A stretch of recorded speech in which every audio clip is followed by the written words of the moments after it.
this is not going to be, though, only Democrat politicians. Yes, we know it's going to be Bill Clinton. There'll be some Republican names on there, too, won't there?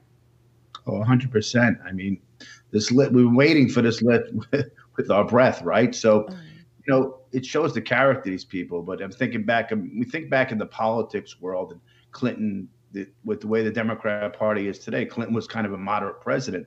But this shows his faults, his terrible faults while he was president.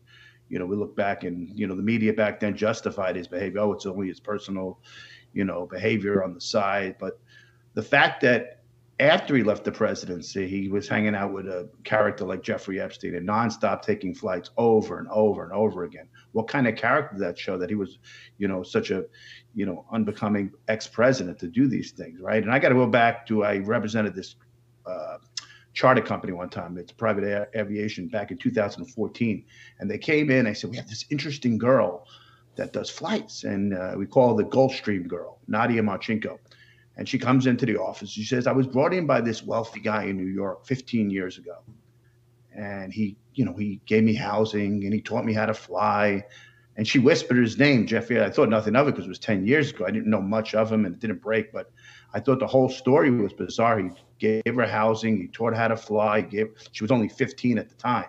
Wow. And now after all the stuff came out, I was like, now it makes sense. Why would he find a girl from Yugoslavia, bring her into the United States, Jeffrey Epstein, give her housing, teach her how to fly, and she became the Gulfstream girl. And they were going to use her as a spokesperson at that time. And then we heard the story. We're like, maybe we shouldn't. This just sounds too fishy to use her as a spokesperson. But that's kind of like, one story that I just came across, but how many women of Eastern European descent or other descent that Jeffrey Epstein did this to and brought him to the private island and, whoop, here we have, right? Yeah, it really is interesting, and I find it interesting. President Trump's conviction as well.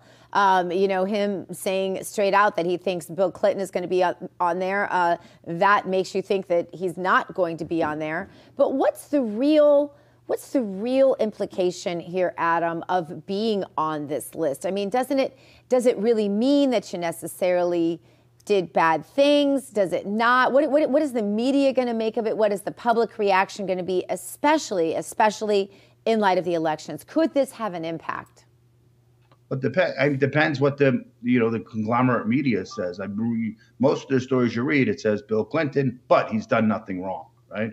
So let's see if it breaks, if there's any proof that President Clinton did anything. And they find you could do more hit jobs on conservatives that have done nothing wrong. The little minor things that, they've been tarnished for life from the mainstream media than Bill Clinton, who's taken 50 flights after there's been no investigative stories. What were these 50 flights? What did he do there? Why is an ex-president going to an island? What's he doing with young people? What's he doing?